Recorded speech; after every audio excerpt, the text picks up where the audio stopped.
And welcome to Super Week, everybody.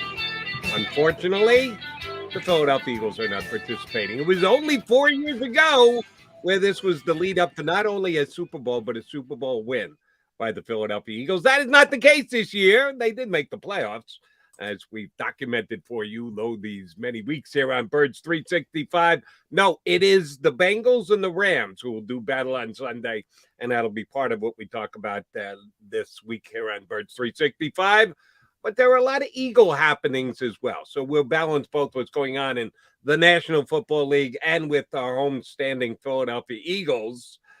John McMullen, you got to be a happy guy. Your guy JG sticking around. No, it doesn't matter to me. I'm a little disappointed he didn't get the opportunity for him personally, but it's good for the Philadelphia Eagles. I'm not sure a lot of fans will agree with that. But the fact that they will have a second year and they sort of, now the personnel department, we got to talk about that. The Eagles took another hit there. But they understand the types of players he wants to fit what he wants to accomplish. So you have a little advantage there. And I always talk about continuity, and that was one of my concerns about this whole coaching cycle to begin with, is there were ultimately 9 open jobs, and they've all started to fill up, obviously. But people forget you got to hire assistant coaches as well. And I was concerned that the Eagles might start losing some assistants, which hasn't happened yet, but there's still plenty of work to be done around the league. So still something to keep an eye on. But continuity, man, the last thing you want to do is go from one defensive coordinator to another in 3 years, have 3 different ones in 3 years. So from the Eagles' perspective, it's a big positive. Here's why I'm not going to be all that upset, just from a personal standpoint, for Jonathan Gannon or to cry him a river. He's a young dude. He looks like a young dude. He is a young dude. His coaching resume says he's a young dude. If he's as good as some people think that he is, and I know at least one team that thought enough of him to bring him in and give him a second interview, the Houston Texans, he'll get another shot. You always worry about that. You always worry about that when you don't get a gig. Will that gig come around? Will you get another chance? Will someone else take enough interest? You're right. You never know, but there are enough signs pointing to the fact that Jonathan Gannon, if he does a good job here in Philadelphia, if the Eagle defense is as good, if not better next year, and they should upgrade the talent, so by virtue of that, it should get better. Oh, he's going to be in that mix. He's going to be on that list of hot coaching candidates. He'll get another chance to try and get a head coaching job down the road. Yeah, he should. And, you're right. I mean, I'm not sitting here crying for the guy.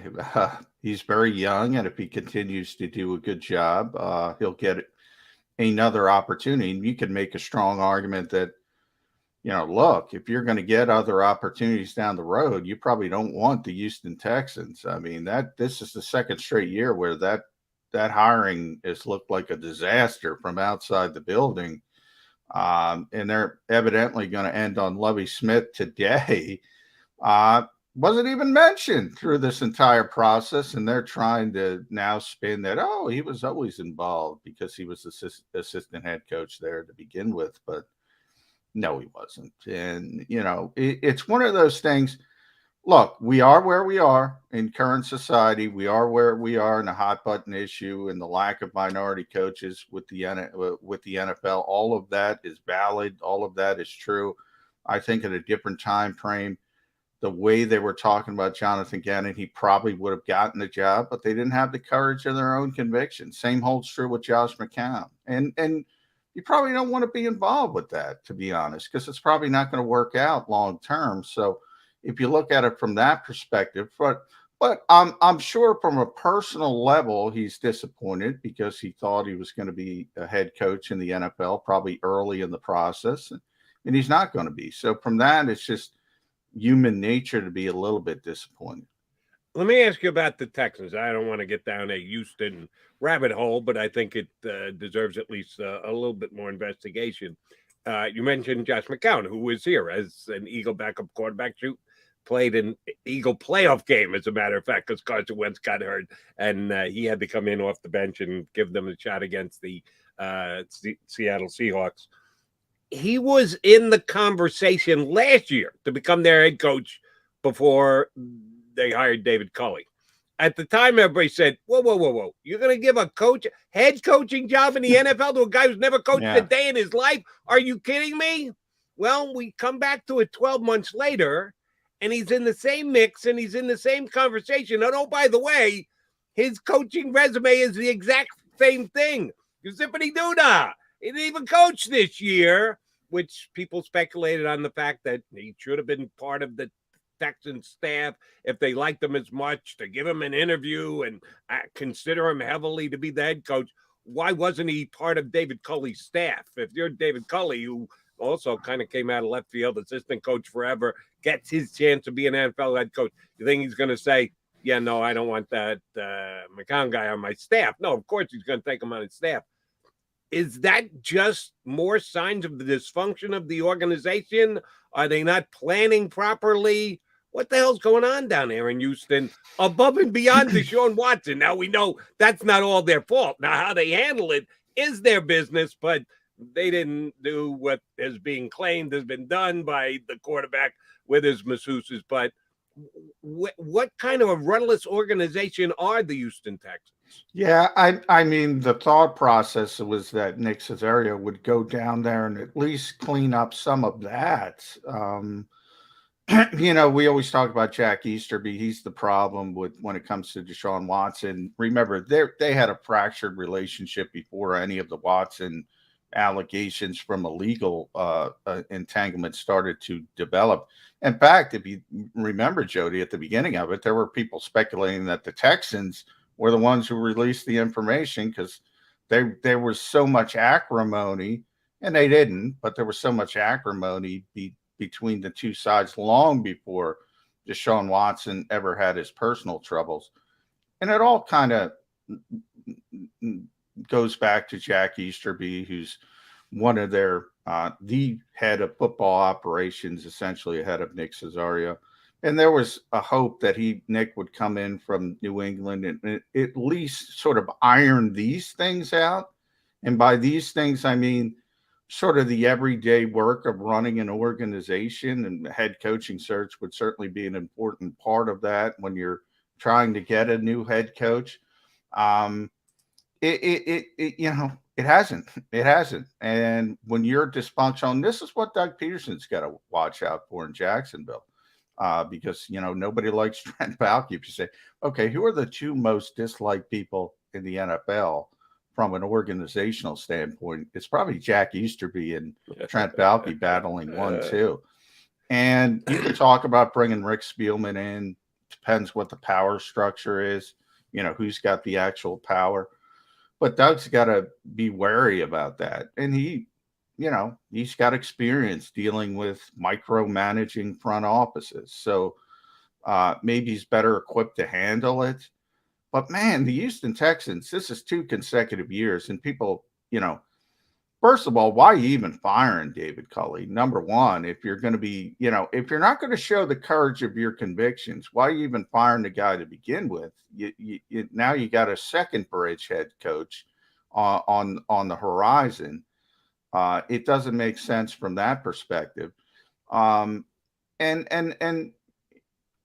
do you want to be involved with that? So I think when the emotion dies down and the disappointment dies down, I think Jonathan Gannon will realize this is probably the best thing for him long term. As far as Josh McCown, I've had this argument with a lot of people. We've said it on the show. Look, I don't get why 20 years of experience in the NFL isn't regarded as experience. I brought up the NBA. Derek Fisher and Jason Kidd were the two guys who changed it, because when I covered the NBA, I heard the same things about Derek Fisher. Now, he came right off the floor to be a head coach. Now, he wasn't successful, and that's what people always say, but he changed the thinking. He changed the thinking to where, other guys who can come off the floor and become head coaches and have become a little bit more successful. Kerr would be one. Now, he was out for a while, but he didn't do a lot of, people are saying, well, you got to go quality control at Sam Houston State and work your way up. Steve Kerr's not going to do that. In the NFL, Josh McCown, forget about it, Tom Brady. But why is he going to do that? He's got a lot of money. So if you think, and everybody thinks because he was here, and the Eagles thought the same thing. After the playoffs, Jody, in 2019, so after the 2018 season, or was it after the 2019 season? That was the game where Carson got injured early against Seattle. Josh McCown had to come in the game, tore his hamstring in the second quarter, finished the game, almost won the game. And, Seattle was a better team. And they talked to him after that game in an exit meeting about joining the coaching staff. And Josh thought he could still play. And obviously, being a backup quarterback in the NFL, you're going to make more money than the Eagles wanted to start him out at a lower level job. Typically, was going to make more money, and he felt he still had some time into it. Then they brought him back as the first so-called COVID quarterback when he would sit in East Texas and be away from the team just in case. But he was in Houston. Houston felt the same way about him. The Houston said, hey, come in, be our backup quarterback. And they started grooming him to join the coaching staff.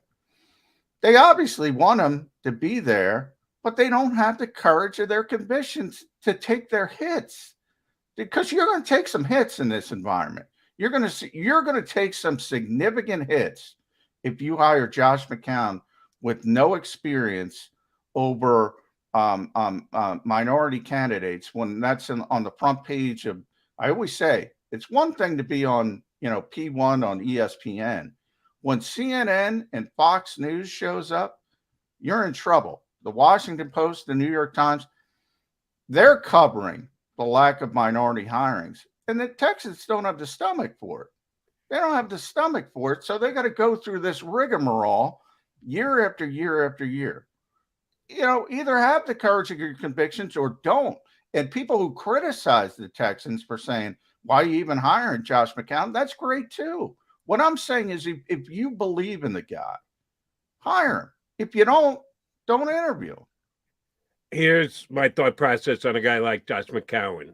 In part, I agree with you. In part, I see where the Texans and or any other potential hiring outlet would potentially look at it. Backup quarterbacks are basically like coaches. Yeah. If you're on the sidelines in all those meetings, advising your starting quarterback what you're seeing, how you can help them on that sideline with the ball cap on, holding the clipboard, you're like a coach. You're getting paid to be a player, which is nice because those assistant coaches, as you correctly pointed out, don't make the kind of money that players actually make. You're already doing it. He already did it. But there are relationships and there are ways that you handle your business and how players feel. When you're a teammate, when you're a guy who's out there taking that reps and you're talking to the quarterback and your other teammates and you're doing so as a teammate. As soon as you officially take those shoulder pads off, it's a different relationship and you have to interact with players differently and talk to players differently. I think an experience in that is only going to help. Is it impossible to go straight from playing to coach? No, of course not. You gave a couple of NBA examples. But do I think that buffer year of doing some coaching just so you get those relationships down, you know how to handle them, you know what buttons to push and not push is important? Yeah, I do. And I think shame on McCown that he didn't take advantage of that this year. I think he could have. I think he should have. If he had, I think it'd be much easier for the Texans to hire him at this point. So if I had a chance to sit down and talk to him, I'd tell him, Josh, why the hell didn't you coach somewhere this year? Why didn't you grab some position this year to just get yourself in a better position to get the big job? So that's my take on it. I think you need at least 1 year in that position. I'm gonna put this in radio parlance, so you'll get it. Maybe fans will get it, maybe they won't.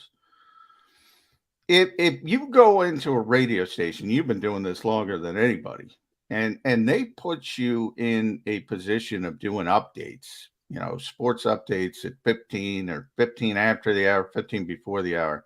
Guess what? You are pigeonholed for a long time, and you get, oh, that's the update guy. And everybody wants to be on the air, and everybody wants to talk to Jody McDonald. Everybody wants to be Jody McDonald. Everybody wants to be on CBS radio. Everybody wants to be on WIP. The minute you pigeonhole yourself, you're pigeonholed. Now, you can overcome it. People have overcome it, Right. but it's much more difficult. Now, I agree with your sentiment, but I think that's Josh's sentiment. I think. I can't be 100% positive, that type of thing. It's like, people talk about him as this natural coach, having this natural ability, and he's been able to get farther on this than anybody else. Like I said, it's happened in the NBA. If it's going to happen in the NFL, it's probably going to happen with Josh McCown. Who knows? If Tom Brady turns up tomorrow and says, I want to coach, or Peyton Manning says, I want to coach, they have so much cachet, so much gravitas, they might get an opportunity, but they have too much money. Why would they want that hassle? Why would they want that? You got to really love the sport to go in that type of direction. I'm not saying either way is right. I'm not saying either way is wrong. I think ultimately, if Josh could get an offensive coordinator job, even a quarterback's coach job, I think that would be the better way for him to go, and I think he would be an NFL head coach in short order. Anything lower than that, I probably wouldn't entertain it if I were Josh McCown. But everybody's different, and I don't know how much. By the way, Jody, and you probably remember this, Mike Schmidt, wanted to be a manager after his career. He didn't want to do the heavy lifting. Back then, you couldn't. He said, I'm Mike Schmidt. I'm the best third baseman of all time. I'm a Hall of Famer. Give me this job. Give me that job. That's not the way baseball worked at the time. He didn't want to go down and manage in Class A or Single A, and it never came to fruition. And obviously, as I said, different level of player. I mean, that's a Hall of Fame player in one sport versus just a long-time backup. But just from a pure, and I've said this about Doug Peterson, different way, because people said the same thing about Doug Peterson with the coaching staff. Well, he's got no experience. He hasn't coached long. The guy spent 13 stinking years in the NFL. Josh McCown spent 2 decades in the NFL. Just from that, don't tell me that's not experience, because I'd rather have experience learning every NFL offense under the sun, because he was on about 57 different teams as well, than some, I ran RPOs at Oklahoma. I ran RPOs at Alabama. I don't care. You learn one offense. This guy knows every offense there is at the professional level. Yeah, just from that narrow view. You can't compare McCown to Dougie, because Dougie did the work. Dougie joined Andy's staff. Dougie worked his way up Andy's staff. But he still got McCown hadn't done any hits of that yet. He just wants to say, I want to move straight from being a player to a head coach in the NFL. I think that's obnoxious. I think you've got a perfect example. You brought him up, Doug Peterson. You got to put some time in before you get the big gig. And I hear what you're saying, and for the most part, I agree with you. But it also shows a little bit about that pigeonholing I was speaking of. Because remember, Doug did work his way up, and he was still taking the same hits as no experience. He doesn't know anybody in the NFL. He's got his second gig, so any of the stuff that he won the along Super the way, Bowl. I'm not, again, much like Jonathan Gannon. Shed no tears, Doug. You got a gig. You won a Super Bowl. Now you got a second gig, and there aren't that many guys that get second gigs. And Doug has now got his second one. So, from time to time, he had to hear about the fact that he didn't have enough experience. He kind of beat that rap. Well, yeah, I'm not, again, it's not crying for Doug Peterson. It's just pointing out the silliness of those people, because you will hear it today. You've heard it on our show, Jody. You'll say, well, Doug, how can Doug put together a staff? He doesn't know any assistant coaches. I'm like, ask a follow-up stinking question. Why? This is my pet peeve with my industry. Are you kidding me? He doesn't know people in the NFL. He knows everybody in the NFL. It doesn't. If you take you peel one layer off the onion, you don't even have to peel the whole onion, Jody. It doesn't hold any water if you peel one layer off. But people buy it like it's science. It doesn't make sense to me. That's all I'm saying, is you get pigeonholed. And I think he's an example. It will be very interesting as to how this staff is put together down in Jacksonville. Because we know Doug Peterson's history here in Philadelphia. He came in, they said, we got all these good coaches still under contract. What do you think, Doug? And Doug said, yeah, we'll keep them all. If that's what you guys want, you're giving me the head coaching job. Yeah, go ahead, pick my staff. The more he got selective about his staff, he got shown the way out the door after winning a Super Bowl. When he started to get a little pushback on, no, I kind of want to I want to advance this guy. I want to make him boom, boom, see you later, bye, gone. So it'll be very interesting to see the give and take on the staff that Doug puts together down in Jacksonville. So, yes. Did the Eagles make any trade? No. Did the Eagles sign anybody? No. There's no new news on the Eagles. Just former Eagles or current Eagle coaches and where they could have been heading and where they are heading are our main topics of discussion here today on Birds 365. We're going to discuss it with our first guest, frequent contributor, sometimes co-host when Johnny Max got COVID tested. By the way, when was the last time you took a COVID test? Oh, it's been a while. COVID testing over, so I'm like a regular person. Who knows? I gotta get my COVID test at CVS or through the mail or whatever. My wife's got a couple of them just sitting around the house. I just look at them and move on by. I don't need to be sticking anything up my nose. Our buddy Jeff Kerr from CBSSports.com, host here on Birds 365, going to hop aboard, do a guest spot with us to talk about the coaching carousel in the NFL, maybe a little bit about the coaching problems in the NFL with minority hirings, and certainly we're going to get his thoughts on the upcoming big game next Sunday. Jeff Kerr next here on Birds 365. Go for the midnight dares. Go for the memories. Go for the view that goes on forever. Go for the bubbles in your bathtub and in your drink. Go to bed whenever you want. Or don't. Go for him. Go for her. Go for the win.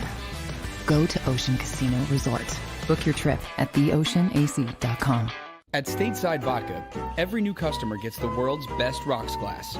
Free. What's that? A rocks glass? You're telling me that bottle is cut in half? You could say that.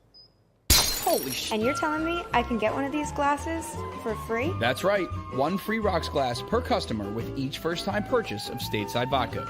So good, it just disappears.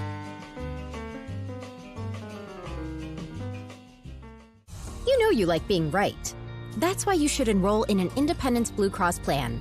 It's the health plan chosen by more people than any other, with more doctors and hospitals, more benefits that really rock, more of the coverage you want for the right price, including free doctor visits 24/7. It's a choice you can feel good about, because when you're right, you're right. And when you've got Independence Blue Cross, you're right where you need to be. Call 1-844-200-2583 today to get an Independence Blue Cross plan.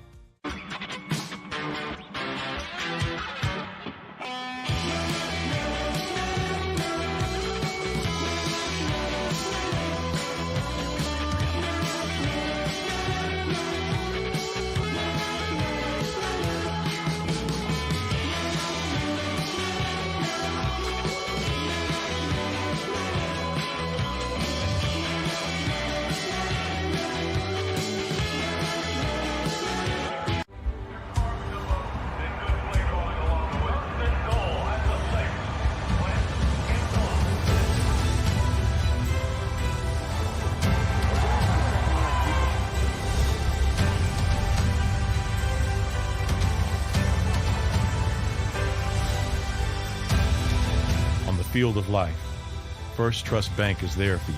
Champions on three. 1, 2, 3. Because Philadelphia dreams deserve a Philadelphia bank.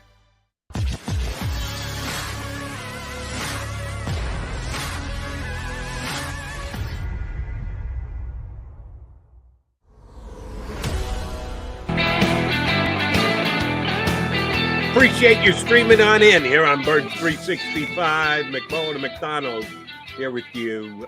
A fellow follically challenged bud joins us here. You see him co-hosting with Johnny Max. Got to be out. You read him on CBSSports.com. Jeff Kerr good enough to hop on in with us here on Birds 365. All right, I'm going to hit you first today, JK. Who had the better weekend?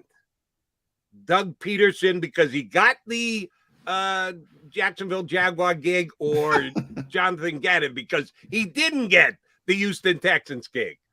I'll go with the guy who was actually hired. So I'll go Doug Pearson on that, Jody. I don't know, Jeff. You're too, Jacksonville is a messy situation as well. I don't think there's anything messier than Houston. What's your take on the Houston Texans, though? We'll start there with Jonathan Gannon got notified over the weekend. He was out. Then the news came that Josh McCown is out. All of a sudden, Lovie Smith is involved. It certainly seems to me like the wheels are starting to turn about the lawsuit from Brian Flores. And all of a sudden, obviously, Brian was painted as a finalist, but that nobody believed that in Houston. All of a sudden, here's Lovie Smith coming out of left field, and they're saying, oh, Lovie was always involved. Are you buying it? No, I'm still laughing at the NFL basically say, oh, we don't have a problem hiring minority head coaches and black head coaches on Tuesday. And then on Saturday, they pivot and they're like, oh, you know what? We may have a problem here because none of them have been hired yet. But back to Mike McDaniel's technically one. So yeah, that's going to be interesting too. Yeah. I don't think anybody is going to regard Mike as the type of minority hiring they want, but we'll see how it shakes out. Yeah, but the whole Lovie Smith thing to me, I get he's been in the organization for a bit, and I don't know, it just seems like a job right now no one wants. And I'm kind of having this feeling that, I don't know, maybe it was Josh McCown, maybe they wanted to give the job to Josh McCown, or maybe they wanted to give the job to Gannon, but Gannon had a couple demands, like, okay, this is who I want as my coordinator, and Texans maybe balked at that.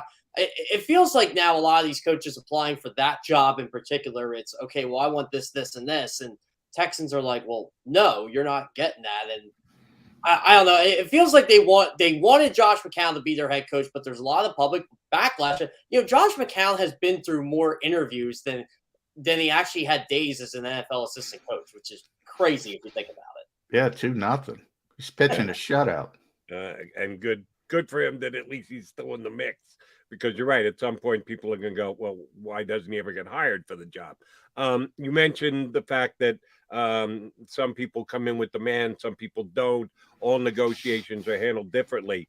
Down in Jacksonville, where Doug Peterson got the job, Shad Khan, in his introductory press conference with Doug the other day, was asked, was Doug Peterson the only one you offered the job to? And his response was, well, no one else is sitting up here with me, are they? Well, that doesn't answer the question. That wasn't the question that was asked, and that doesn't answer it, which makes you believe that maybe he did offer it to someone else, but it came with conditions of the person, Byron Leftwich, that he offered it to, and he wasn't about to cave on those type things. Does that hurt Doug at all? Or does it help Doug that it helped him get the gig, but if he was, quote-unquote, the second choice, does that compromise his start as the head coach of the Jags at all? Well, it helped the Eagles that he wasn't exactly their first choice back in 2016, and they ended up winning a Super Bowl. Sometimes the first choice isn't exactly the best choice, and I think Eagles fans are starting to learn this with Nick Sirianni right now. He wasn't exactly their first choice to be their head coach either, but it's working out for him. So I think it really benefited Doug that Byron Leftwich decided, you know what, I don't want Trent Baalke in here. I want my guy. Obviously, the guy was Adrian Wilson, who he knew with the Cardinals for many, many years in that organization. But to me, it just seems like, okay, Doug Pearson said, I can work with Trent Baalke. You mix up the front office here. We can go with that. As long as I get to pick my assistant coaches, which it seems like Jacksonville's letting him do. Mike Caldwell getting the first interview for the defensive coordinator job is a perfect example of that. But also, he gets to work with an uber-talented quarterback in Trevor Lawrence.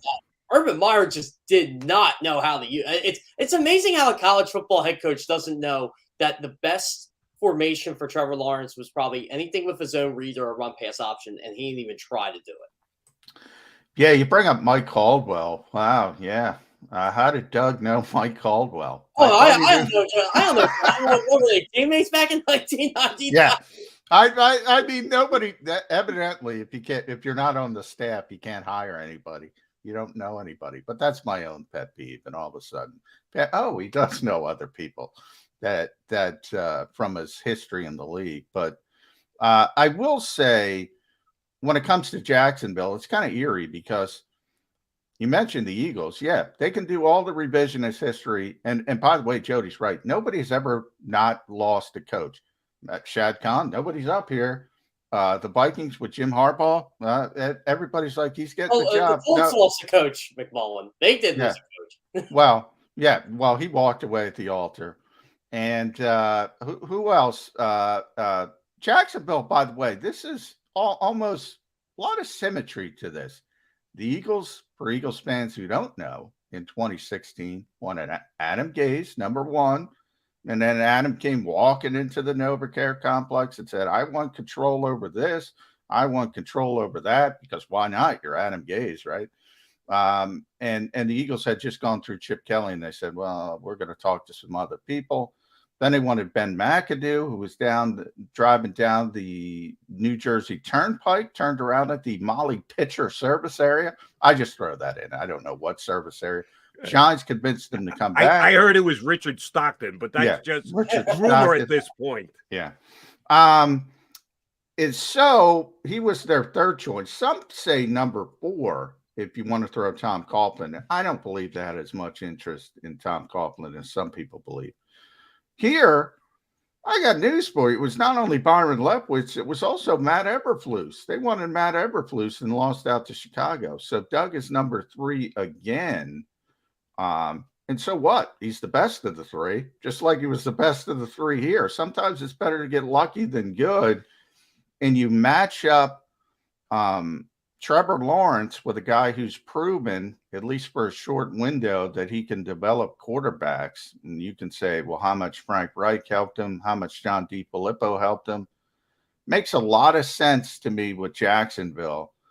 So sometimes it's better to be lucky than good, don't you think? I think so. I think that with a lot of head coaches around this league, if we really look deep into the hire of every single head coach, they probably were not their first choice. I mean, I think in 2013, Chip Kelly was the Eagles' first choice, and we saw it didn't work out that well. 1999, it was between Andy Reid and Jim Haslett. I'm sure they wanted both, but they wanted Jim Haslett before Andy. No question about it. And Jim Haslett never got a head coaching job after the Saints. So, and look what Andy Reid's done: 220 wins, top 5 all time. He's got Super Bowl, all these conference championship game appearances. It's again, I think sometimes you get lucky, and Jacksonville just probably went back and said, you know what? Let's go back to the guy we first interviewed, because for some reason no one's hired him yet. And Sean Khan's probably ecstatic. Like, look, I got the guy. I got a guy that, oh, by the way, my quarterback loves him already, because they see Super Bowl on the resume. And I know the big discussions, the minority head coaches and all that, but how can you argue over anybody right now over Doug Peterson, the one coach that's been hired that has a Super Bowl on his resume? The point you made was right where I was going next. For a kid who's only been in the league for 1 year, Trevor Lawrence knows how to play the media hype game pretty damn well. Oh, working with another quarterback. Our mindsets are exactly alike. We got our guy here in Jacksonville with Doug Peterson. He's got all the Jaguar fans all excited because the coach and the quarterback are on the exact same page. We'll see when the season starts, but they're talking a very good game a couple days in to Doug taking over as the head coach. So I give Trevor Lawrence the nod on that one. All right, back to the Eagles and losing people. They didn't lose Doug. They fired Doug. They could have lost Jonathan Gannon. They didn't. But they have lost 2 executives here in the last 10 days to 2 weeks. It was just a year ago that we were told the Eagles front office is a general manager factory, that they've got some of the best young minds in football on their staff, and that they're going to get scooped up and become general managers elsewhere. Well, they didn't become general managers, but they became assistant general managers out of town. Ian Cunningham first, Brandon Brown this weekend. John and I like to talk about continuity a lot here. The continuity is a good thing if you can keep it. Well, Eagles don't have that in the front office because all their guys are being scooped up by other organizations. Do they just take a bow and say, thank you for giving us credit for being right and acknowledging that we had that good a staff put together here? Or do you go, uh-oh, who's left to help Howie? Which way do we look at it as Eagle fans here? Well, Howie probably has guys in line to replace him. Like, I'm sure he knows Ian Cunningham was going to get a promotion from another organization at some point, just like he knew back when Andrew Berry was promoted to be the executive vice president of the Cleveland Browns. He had a plan in place. Brandon Brown was going to be a general manager at some point. And again, this is what I like about the Eagles front office. And same with Joe Banner. They always seem to continue that continuity, where it was Joe Banner, Howie Roseman, who's the GM before Banner? Tom Hodrak, I think it was. Tom Hodrak, yeah. Yeah, Tom Hodrak. Yeah, it was the same thing. They just seem to know how to promote in and out. And I'm not too worried about them losing guys like that. And because I think basically what I've been reading is, and I think Peter King might have mentioned this in his Football Morning in America column a couple of weeks ago. It seems like Howie Roseman in particular has learned from the mistakes of the 2020 draft and, seems to trust his guys more. And yeah, he lost a couple of his guys, but there are guys that are going to promote in-house. They may bring some guys from the outside, but the Eagles, they are a GM factory. They're just deep in front office talent, and I don't think that's going away anytime soon. Yeah, this is one of the things that Jeffrey Lurie talked about when he tried to explain. And Jeff, you've seen the Jeffrey Lurie press conference. They generally turn into a 20-minute opening statement and people start to tune out. But it was about 2 years ago where I think he mentioned the GM factory. Might have been last year. They all run together, but he was trying to explain like the GM job, which I try to explain here, is much bigger than people realize. It's not about picking this guy or picking that guy. It's a really, really big job.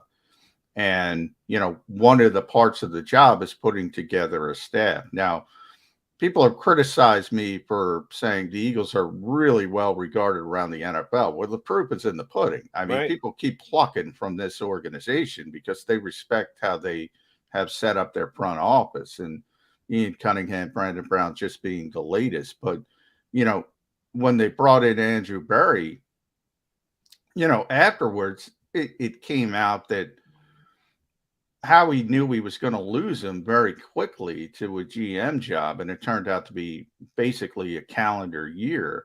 In that entire time, he had Catherine Raish sort of shadowing him in the building, in the facility, to take over the heir apparent, so to speak. And she's now the vice president of football operations, and she got a GM interview, by the way, in this offseason with Minnesota. So Anthony Patch is probably the next up to be sort of that director of player personnel, which is under Andy Weidel.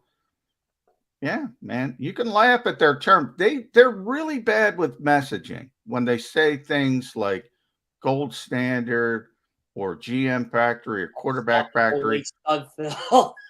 They're really bad with that. But at the core of it, they are a GM factory. And people look, hey, whose Philadelphia got? Let's pluck from Philadelphia. It's not a bad thing. I'll say that. Well, same with Joe Douglas. Like, I'm sure the Eagles knew Joe Douglas was going to be a general manager at some point in time. They had Andy Weidel waiting right in the wings. He was Joe Douglas's right-handed man. They're like, oh, Joe Douglas can't do this. Joe Douglas can't do that. And I'm like, well, that remains to be seen as a general manager. But the Eagles, to me, they evaluated a lot of good talent when Joe Douglas was here, and they're still doing that with Andy Weidel. It's just a matter of actually picking said talent. No, I went there with this a couple of weeks ago. When he became available. I went there again after Ian Cunningham left. I'm going to go there again now that Brandon Brown has left. I liked Mike Mayock more than, and I know Mel Kiper. I'm buddies with Mel Kiper. I've done shows with Mel Kiper. Mel was the original. He's the OG. But I'll tell you that I think that Mayock took it to another level on the NFL Network when it came to covering the NFL draft and getting scouting reports out and giving you information on it. I got him the gig as the general manager of the Raiders, Oakland before LA, whatever. I've always appreciated the guy. I've had him on as guests. I think he understands what it takes to scout collegiate talent, project it to the NFL level. He's available. The Raiders blew him out. You knew it was going to happen because he was a Gruden guy and a Gruden hire, and he's just sitting out there, and the Eagles have an opening or two in their front office. Why wouldn't you hire Mike Mayock today? You want to get him in here before the draft. That's his specialty. That's where you want to lean on him. He probably learned some lessons as the general manager of the Raiders. But he's a Philly guy. Don't know if the money fits or the organizational fit would be there. But I at least inquire, and I've heard nothing of the sort. Are the Eagles missing out here? See, this is the thing with Mike Mayock. I think Mike Mayock is probably one of the smartest football minds out there. But with the way they've drafted in Vegas or the Raiders the last couple of years, David Arnett is the latest example. You have to wonder what they're thinking. If they're just looking at pure football talent and they're ignoring character, I wouldn't mind giving Mike Mayock a call just to hear his take on some things, but I feel like he really damaged his reputation as an executive based on, a lot of these questionable moves the Raiders have made, whether it's character picks or you pick Lynn Bowden in the third round and you trade him before the season even starts because you're like, I mean, right that he admits that he messed up, but how you mess up a third round pick that quick? And to me, Mike Mayock's, again, one of the smartest minds in football, but I feel like he's going to go back to having a career on NFL Network or one of the draft guys than in a front office. But if I'm the Eagles, I call him and say, hey, you watch the Senior Bowl. What do you think? You watch the East West Shrine game. What do you think? It never hurts to have an extra voice. I just don't think he needs to be the guy making the decisions. No, and the Eagles probably don't have a spot for him. But Jody's right. He'll go back to the NFL Network, and he'll be the best in the business there. One of the problems, and this goes back to Doug Peterson or anybody else, or Byron Leftwich in his attempt to tie himself to Adrian Wilson and get into Jacksonville as a team. You mentioned all those mistakes with the Raiders. Well, John Gruden was in charge. John Gruden had the final say. Now, who knows who said, I want this guy, I want that guy. I know Mike liked Cleveland Ferrell a lot. Probably overdrafted him. Not probably at this point. But if we're gonna nitpick Mayock's draft pick, how about Max Crosby in the fourth round? That's the thing I was going to say. But look at from Howie Roseman's perspective. That's exactly where I'm going, Jody. So I thank you for going there. People forget. They don't care. Did he get an edge rusher? Ultimately, he got arguably one of the 2 or 3 best edge rushers in the league in Max Crosby, but he missed on the top 4 pick. Same thing here with Jordan Mailata and Andre Dillard. People kill Howie Roseman for Andre Dillard. He got a left tackle. He got an unconventional pass. So what? Yeah, but that's just the way it is. In this league, you are graded on your first round picks, and it's very short sighted. It's very, very short sighted. But that's the life of a general manager. I'd like to see him be on the Philadelphia Eagles staff. All right, I'm sticking with it. You're not changing my opinion. I'm not changing. Nobody's changing. I'm not going to disagree with you. I'll say apparently, that. I'm not changing anybody else's either. That's fine. We'll see if the Eagles actually make a call. All right, Kerr, we need your take on the Super Bowl this upcoming week. There's a game? Yeah, there is actually a game going to be played. We're dealing with all this off-field stuff and coaching carousels and quarterback factories and like. The quarterback factory that is the Cincinnati Bengals hasn't been for 30 years. And then they got Joe Burrow. And all of a sudden they're in a Super Bowl in just 2 years of Joe Burrow's play. Didn't we see Joe Burrow here last year at the Link playing a tie against the Eagles? Man, football can change quickly. And this guy's now the darling of the NFL. And he should be because he's played that well. I did a couple spots on CBS over the weekend talking to guys and about who's got the better team, and had our buddy Matt Manicherian to look at a through the numbers angle of the matchup of the Super Bowl, and he said the Rams certainly should win if it's that simple. It's not. The Bengals are one of those teams of destiny, and I think here on Birds 365, people should appreciate that because it was only 4 years ago that the Eagles were an underdog to the Falcons, an underdog to the Vikings, an underdog to the Patriots that swept all three and had themselves a parade. I just think the Bengals are a bit of a team of destiny right now, Jeff Kerr. Are you looking at it as, no, Jody, don't get too emotionally tied to this. Just evaluate the rosters, evaluate who's got the best team. How are you looking at the Super Bowl Bengals Rams? If their offensive line didn't suck, I'd be right with you. That's the issue. I don't know how they're going to stop Aaron Donald and Von Miller right now, who, since Von Miller's gotten to the Rams, Donald's first in tackles for loss. He's tied with Von Miller. The Rams are the only team that I think they ended up being the only team in the league with 3 players with 10-plus sacks. Now, we're counting Von Miller's stats in Denver, of course, but he wasn't as dynamic in Denver as he was with the Rams. So, great job, Les Snead, right? They're trading all those draft picks for. I think the Bengals' offensive line got really lucky against the Chiefs after rewatching that game. The Chiefs just didn't get home. Frank Clark didn't get home. Jerron Reed didn't get home. I don't think Aaron Donald and Von Miller are going to have that problem. So, to counter that, Zach Taylor is going to have to allow Joe Burrow to get rid of the ball quick. They're going to have to run the ball a lot with Joe Mixon and Samaje Perine. That's how I think the Bengals stay in the game. And I think the Bengals have as good of a shot as anybody to win this Super Bowl.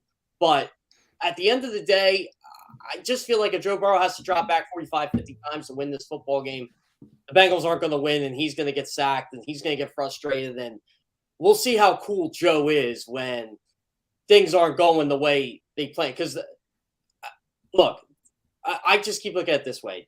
The Titans probably should have beaten this team. The Chiefs definitely should be in this team. They blew it. I just think the Rams are too talented at the end of the day. I think it's going to be a close game. I think it'll be an entertaining game, but ultimately, I can't go against my principle with offensive and defensive lines. I went against it last year because of my, Andy Reid, Patrick Mahomes love, but I'm not doing it this year. Well, Jeff, I'm going to play devil's advocate with you, and I'm going to go down this route. Jody knows I hate when people say so-and-so has only got 1 or so-and-so's only got 2 when we're talking about quarterbacks, whether it's, Aaron Rodgers or Peyton Manning or all these great Hall of Fame quarterbacks. And Tom Brady kind of ruins the discussion, right? Because he's got 7. And everybody, well, why can't everybody be Tom Brady? Well, that's why Tom Brady's Tom Brady. So he's the outlier. You mentioned the offensive line because I'm with you. It's a disaster. We constantly talk about it. I say it all the time. You can't play offensive football if you can't block anybody. Well, Joe Burrow's found a way to block anybody. I'm not saying Joe Burrow is Tom Brady. People are going to jump down that route. But he looks, at least early in his career, special. He looks like he's got an ability to figure out what the heck is going on and elevate his teammates. Now, we also elevate his teammates. They have so many weapons. That's easy. But he's elevating his offensive line as well because he realizes they can't block. And I remember talking to Frank Reich about this with Carson Wentz. And Frank is a former quarterback. I asked him, how much of pass protection is on the responsibility of the quarterback? In other words, if you know you don't have a great offensive line, you got to adjust yourself. Joe seems to have that ability. Now, I know people are going to say he got sacked 9 times against Tennessee. He did, but he found a way to win the game in the biggest spot. Am I barking up the wrong tree, or is there something to that?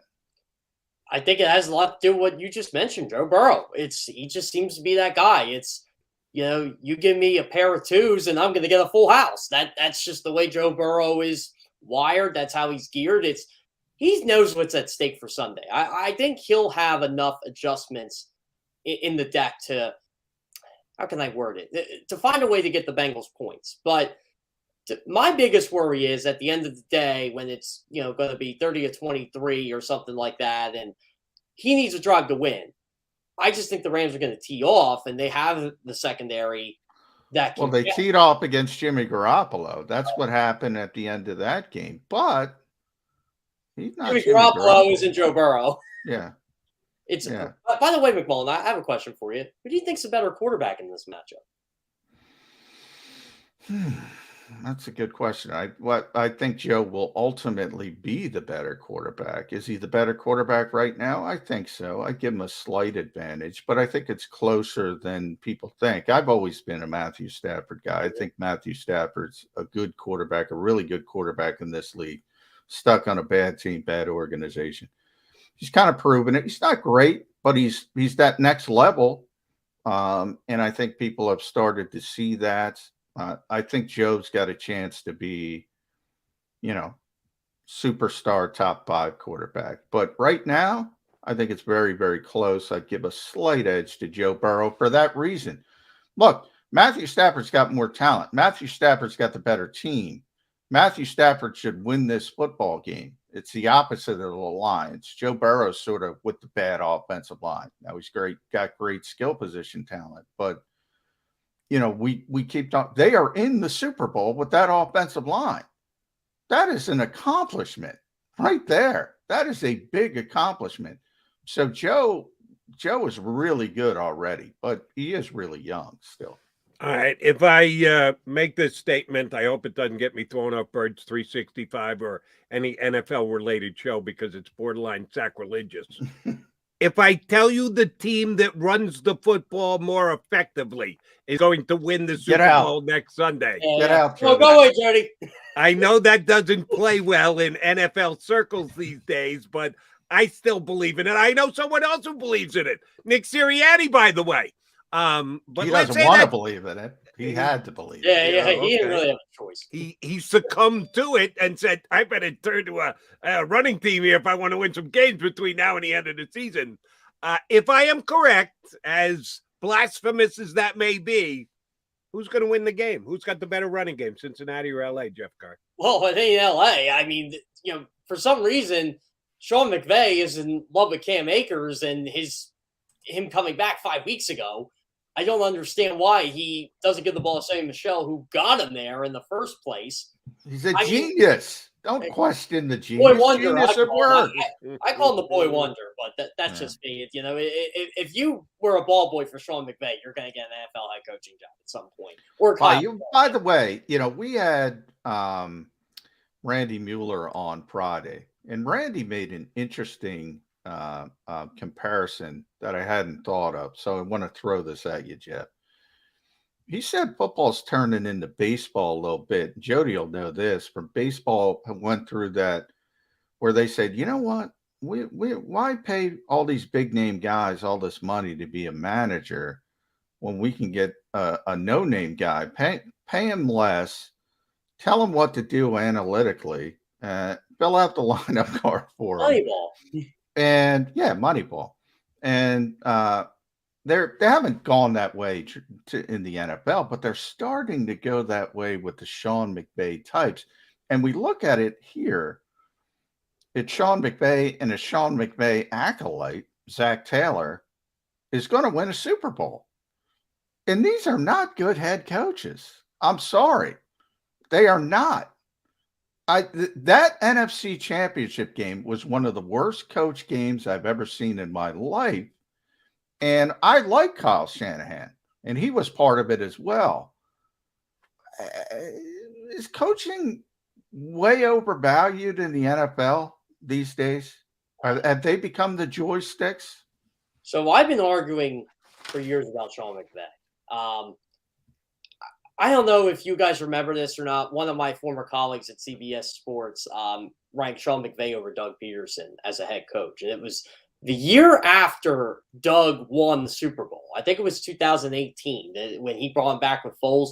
And he said, Sean McVay would run circles around this guy. I'm like, that's funny because Sean McVay has never beaten this guy, nor he only scored 3 points in the Super Bowl the year after Doug scored 41 with backup quarterback. So, and by the way, I don't know who this is, Jeff, but I'll just chime in real quick to defend him because the rest of the league agrees with him. But go ahead. Yeah, yeah, and that's what it was. Like he basically had Philadelphia against him, so I felt bad. But I look at it as I think these guys know how to coach. But you're right, John. It just seems like it's the micromanaging stuff where it's the game situations that someone with a sheet can't tell you. It's okay, 4th and 2. We're just gonna go for it at my own 48 because we're gonna go for it. But there's no logic or or merit to it. And they're like, well, the analytics say go for it, or that whole what's that Twitter account? The fourth and was it? Yeah. One they'll say this. I'm like, well, Yeah, that's yeah. great, pure tough. But they always seem to forget what happens when your tight end don't block or the guy drops a pass. And I just talked about this with Justin Herbert last week when I had an interview with him. We were talking about the Brandon Staley thing, and he said, he's just different. He just does it. Like there's no another Sean McVay guy, by the way. The whole league is Sean McVay guys. Yeah. By the way, here's a funny one for you, John. So when McDaniel got hired, I'm like, well, let's see. Remember the old joke that when Mike Shanahan was coach of Washington, Kyle was the offensive coordinator and Kyle's buddies, he just took Kyle's buddies were Sean McVay, Mike McDaniel, who's the other one? Kevin O'Connell. Yeah. So he's also going to be a head coach after. Yeah. They're all head coach. Well, yeah, Kevin O'Connell's going to be a head coach, but it's just kind of funny how it's the McVay tree all of a sudden, and you can't really argue with the two teams in the Super Bowl right now. So it seems like these guys know somewhat about coaching. Boy, the last time he was in the Super Bowl was one of the worst coach games I've ever seen in a Super Bowl. But he was in the Super Bowl, so what I'm saying to people, and they're like, "You're too hard on this guy. He's been in 2 Super Bowls in 4 years." Well, he was out of his league against Bill Belichick. He was. And by the way, Doug Peterson wasn't, to get back to your Peterson versus McVay. He wasn't out of his league. Now, Bill's a better coach, and Doug won the game, but he wasn't out of his league. And then I go back to that NFC Championship game again. I mean, that was a disaster. The only reason Shanahan didn't look like an abject failure is because McVay was worse, but he won the game. So, the better quarterback. Yeah, he had the better quarterback. Maybe it's personnel over coaching, but it seems to be the NFL thinks it's coaching over personnel as they devalue coaching. It makes no sense. I'd love to have Justine as my GM. You know what? Forget the first round picks. Forget the second round picks. We don't need to make those picks. I'll hit on these picks. Oh, by the way, speaking of guys who hit on picks later in the draft, Les Snead, he always mentions that. Like Nick Scott was one of those guys.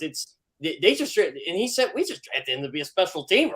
Look at him. He's a contributor on our defense because we develop guys. But, I'd rather have a GM like Les Snead. Like, you know what? Yeah, I'll get Von Miller. He's better than Adrian. Snead better hit on the late round picks because that's all he's got left with as much as they push the chips into the table on this team. All right, one last former Eagle tie coaching potential move. Mike Kafka might be leaving the Chiefs to go to the Giants. Are the Giants becoming Philadelphia North? They took our assistant general manager. Now they're going to take an ex-Eagle player and make him the offensive coordinator. Kafka was the guy who the Eagles talked to. And there was a whole thing about Andy didn't want to lose him and the like. 2020, the Eagles wanted to talk to Mike Kafka, but they knew Andy would block it, so they didn't bother. They since changed the rules, so but they knew, they were very interested in Mike Kafka, bringing Mike Kafka back. So it's another guy. How big a loss is that going to be? It's not a loss for the Eagles, but how much can it be a deterrent? Will Kafka go up there and do a good job and make beating the Giants more difficult than it has been the last couple of years? I think Brian Daboll's I think he's a good hire for them. I think Mike Kafka would be a good offensive coordinator for them. Defensive coordinator, I'm not sure. I guess Schwartz, may the Schwartz be with you. Come on, what are you talking about? That would be awesome. North in New Jersey now.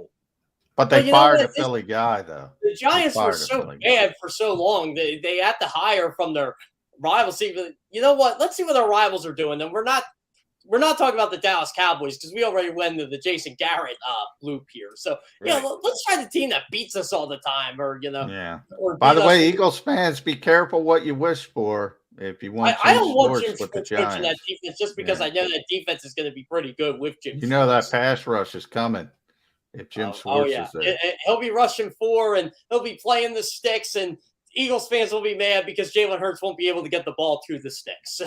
We shall see. It's going to be a fun time if Jim Schwartz is the defensive coordinator for the Giants. But I'll tell you what, Jody, I like the Brian Daboll hire. Like I didn't think they could go wrong with Daboll or Flores. I thought both would be interesting hires from that respect. But the Giants seem to be the one team that got the guy they wanted at the end of the day, and I think it's a good hire for him. The only one who seemed to be confused by the whole thing was Bill Belichick.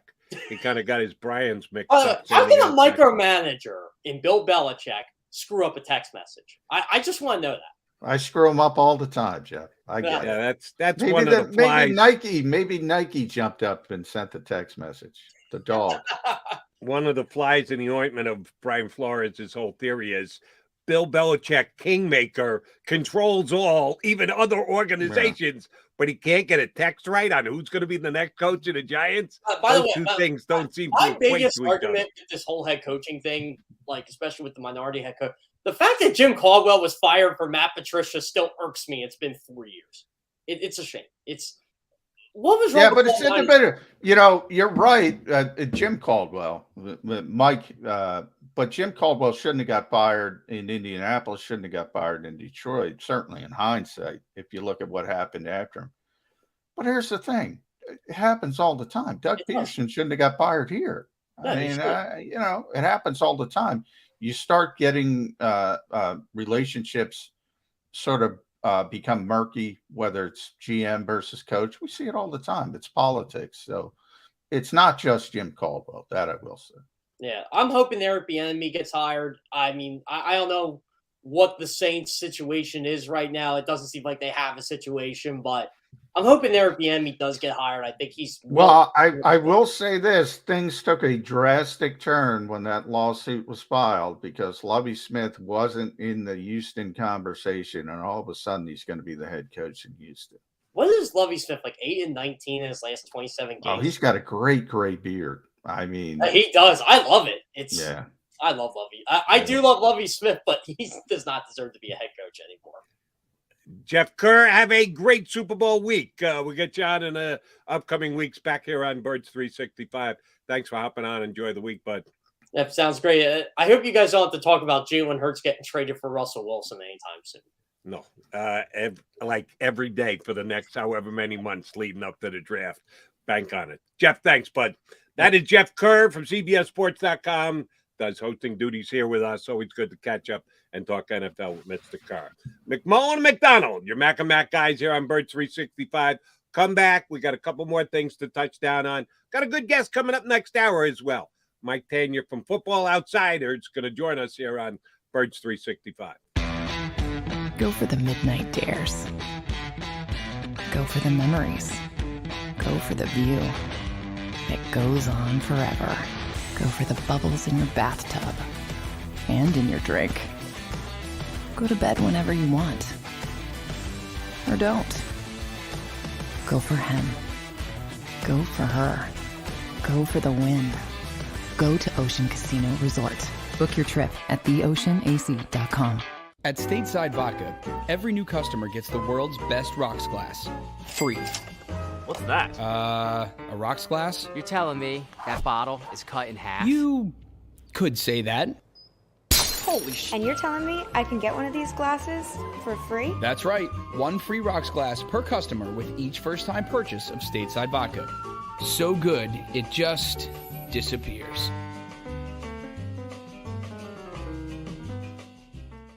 You know you like being right. That's why you should enroll in an Independence Blue Cross plan. It's the health plan chosen by more people than any other, with more doctors and hospitals, more benefits that really rock, more of the coverage you want for the right price, including free doctor visits 24/7. It's a choice you can feel good about, because when you're right, you're right. And when you've got Independence Blue Cross, you're right where you need to be. Call 1-844-200-2583 today to get an Independence Blue Cross plan.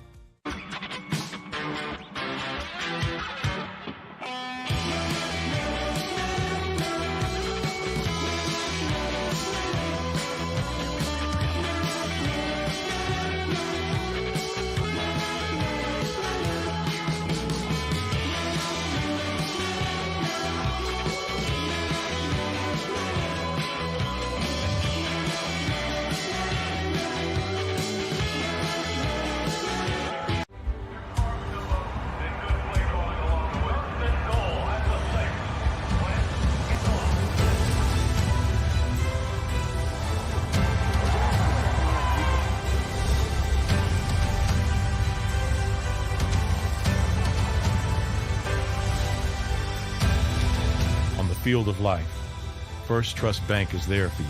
Champions on three. 1, 2, 3. Because Philadelphia dreams deserve a Philadelphia bank.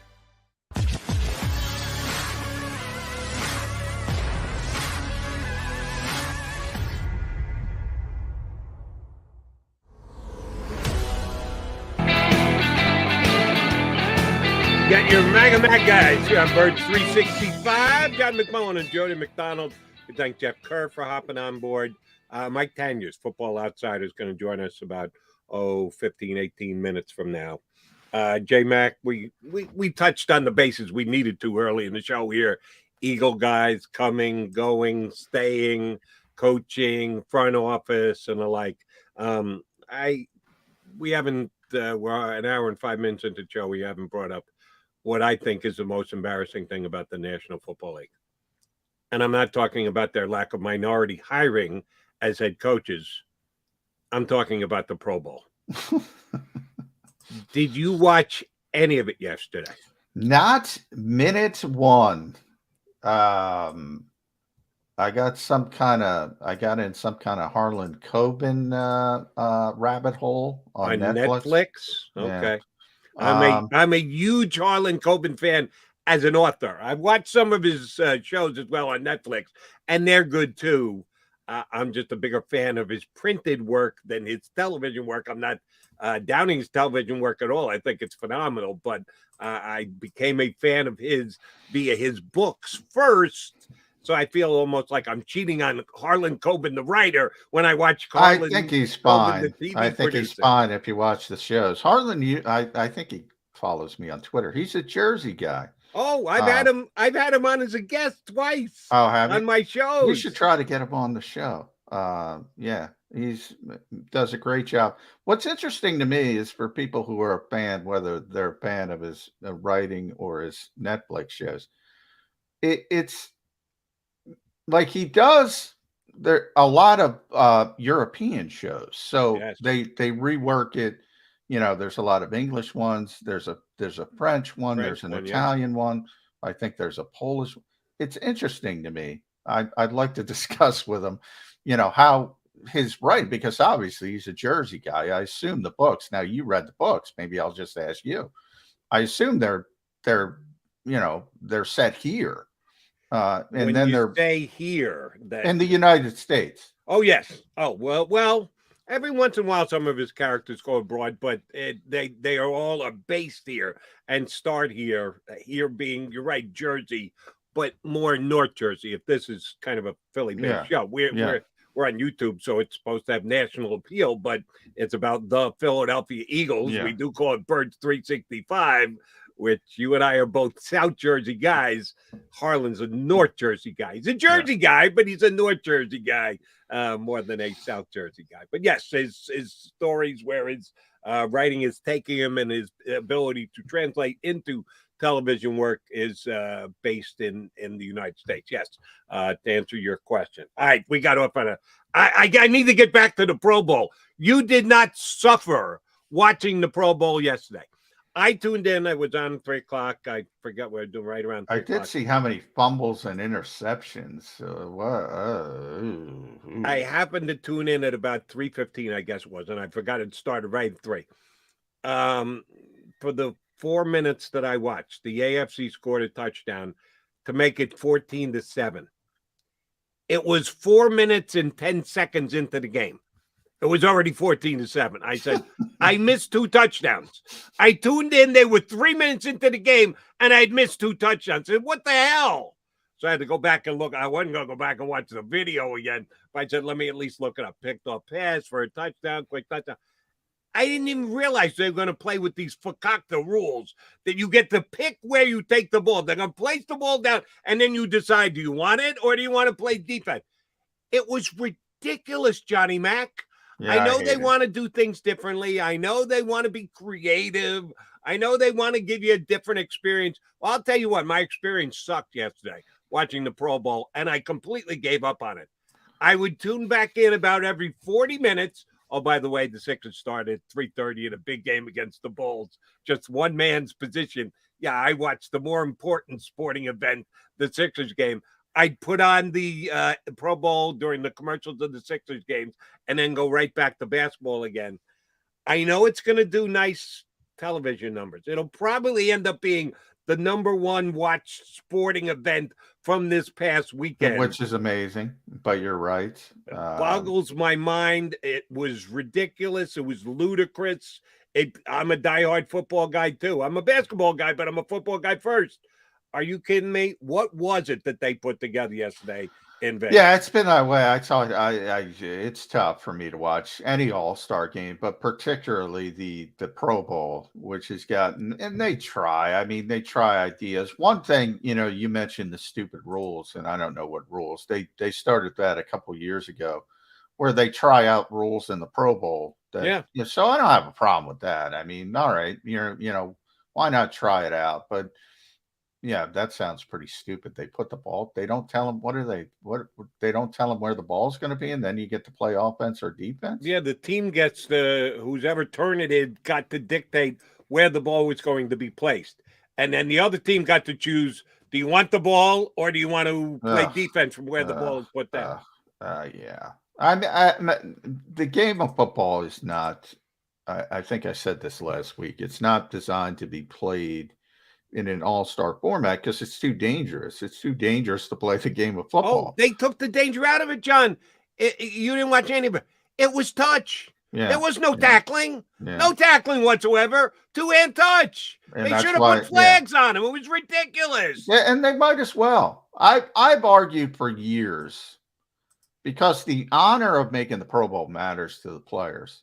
I for a lot of reasons. One, reputation, but also contract wise. I mean, they still tie these contract incentives to Pro Bowls, and maybe they should just make it the all pro team or whatever. But I've always argued, keep the honor, lose, do all that kind of stuff, have a party, have fun, but lose the game, lose it, or change it up, or play flag football, do something. It's just a chance for people to have fun. And as I said, the kids to see the stars all playing together, the different helmets and all that kind of cool stuff. But yeah, the game itself is just a disaster. And I watched. And by the way, Patrick Mahomes can't play football anymore. I'm just looking at the box score. God, he was awful. Again, I didn't watch enough of it to have full commentary on it. I watched it more than you did. I did check the box score myself afterwards. So was Russell Wilson, by the way. Russell was awful. Hargrove had a sack. How did he get a sack? There was no sacking. It was half-hearted pass rushing. The quarterback got rid of football. How did he register a sack in the game? He got 3 tackles, which tackles meant here. This is a tackle. Get both hands on the guy. That's how you get a tackle. But he got a sack, too, while he was at it. I don't even know to be excited for the Eagle players that were on the Pro Bowl team. I'm sure they enjoyed themselves out in Vegas. Well, I'm just looking at the box score, Jody. According to the box score, there were 7 sacks in the game. 7. Micah Parsons got 1. Hargrave got 1. Brian Burns got 2 for the NFC. Max Crosby, we're just talking about, got 2 for the AFC. TJ Watt got 1. 7 sacks in the game. It was ridiculous. And yeah, so I guess they pulled the flag off. But it was 41-35. We talked about how Joe Burrow won, despite the fact that he was sacked 9 times. They scored 76 points despite the fact that there were 7 sacks. Speaking of the running game, Jody, the NFC ran for 1 yard. It's 1 yard. One total yard. It was not NFL football, and it's a joke, and it has to stop right now. I'm sure that the Eagles that were out there and got to participate in this, I don't have nerve enough to call it a scrimmage. This exhibition, whatever it wasn't a football game. Had a good time, and I'm glad for them that they got out there, and I'm glad for them that they didn't get out of control. That apparently the same way Alvin Kamara did. Yeah. So not sure that Vegas is the greatest. Maybe they should go back to Orlando. Yeah. No. If you're gonna go anywhere, go back to Hawaii. I agree, but they don't want to go to Hawaii. So why is that? Why do you think they don't want to go to Hawaii? Well, I don't think enough people can travel there. so you're limited as far as when they would put the game in the Hula Bowl for all those years, it would not sell out, and that's a big thing for the NFL. I don't know how many people were there. Was there a lot of people there?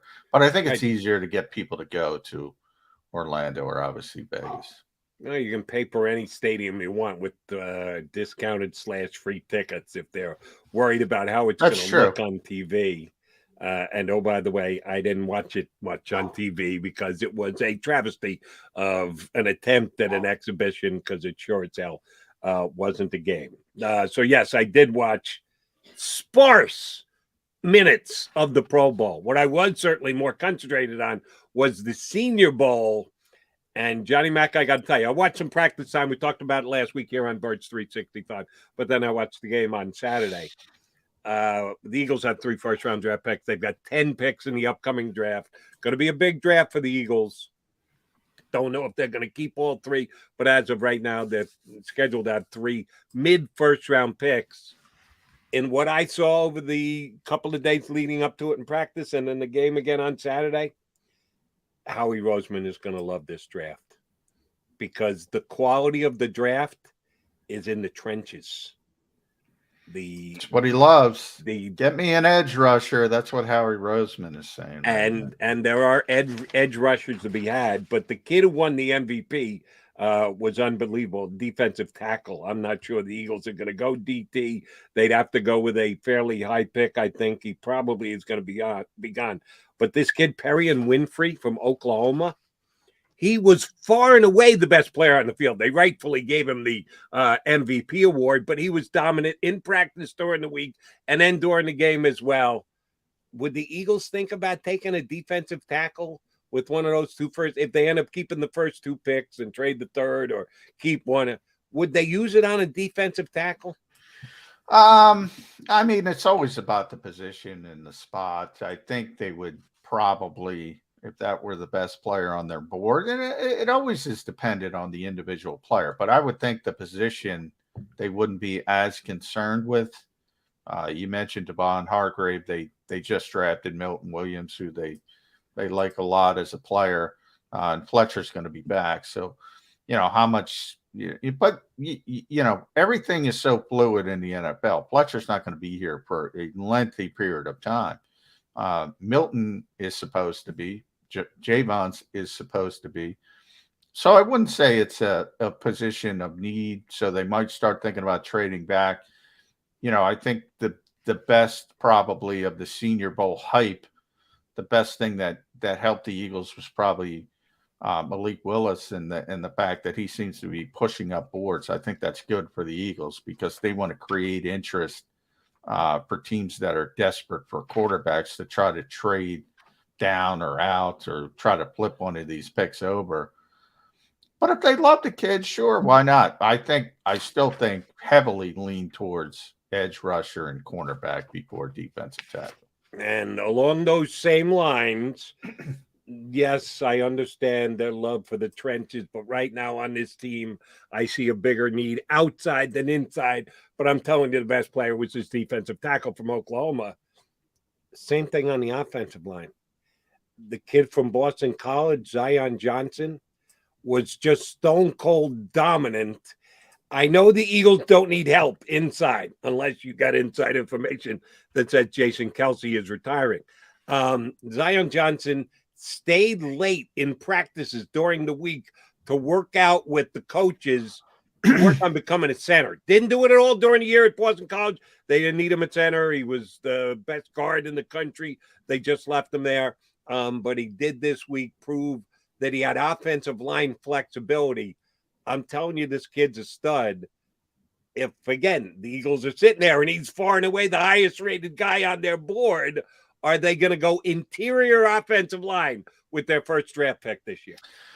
Well, that would never surprise me, as you know. I mean, they just believe in the offensive line. And you're right with Jason Kelce. Jason Kelce, interestingly, was on WIP recently, and he said, didn't say he was coming back, but he said, as long as I could be the player, I want to be the leader, I want to be something of that nature, he'll be back. So I would say it's, probably 80-20 he's going to be back. But I mean, we're talking about 1 year increments here, so they need a long-term plan. Problem is, they're so deep in the interior offensive line right now. Right. Now, the Nate Herbigs of the world don't have the ceilings of the Zion Johnson of the world. So, yes, they are always interested in offensive linemen. But again, if we're doing this in a betting sort of mentality, I think that's down the list. But if they like a player on offensive or defensive line, they will take that player. They will take that player because that's what they believe in building their team on. And they've been right for the most part. They've been pretty staunch about it, is the reason that I brought it up. He's John McMullen. I'm Jody McDonald. All right, coming back. We've got a guy who covers the entire National Football League. We'll get his slant on some Philly stuff, but we do have a Super Bowl coming up on Sunday, and the NFL's got issues that it's dealing with right now that are bigger than the Eagles, even bigger than the Super Bowl. Mike Tanier from Football Outsiders going to join us next here on Birds 365. Go for the midnight dares. Go for the memories. Go for the view that goes on forever. Go for the bubbles in your bathtub and in your drink. Go to bed whenever you want. Or don't. Go for him. Go for her. Go for the win.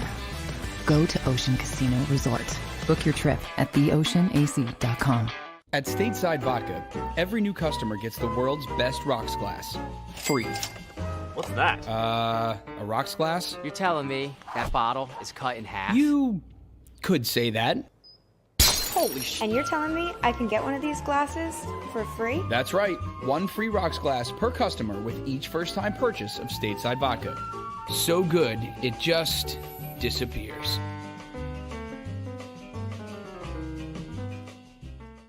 You know you like being right. That's why you should enroll in an Independence Blue Cross plan. It's the health plan chosen by more people than any other, with more doctors and hospitals, more benefits that really rock, more of the coverage you want for the right price, including free doctor visits 24/7. It's a choice you can feel good about, because when you're right, you're right. And when you've got Independence Blue Cross, you're right where you need to be. Call 1-844-200-2583 today to get an Independence Blue Cross plan.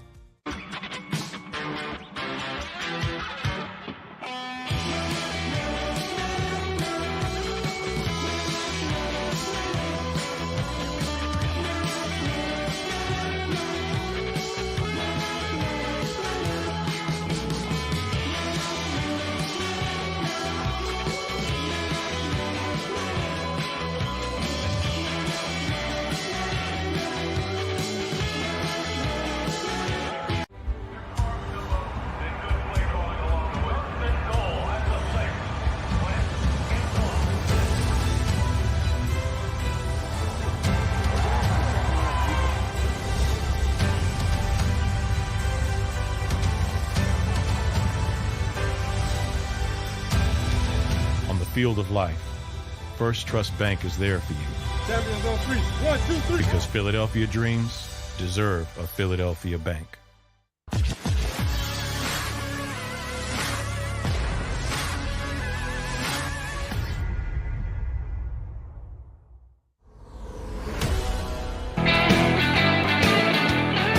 It is a Super Monday here on Birds 365.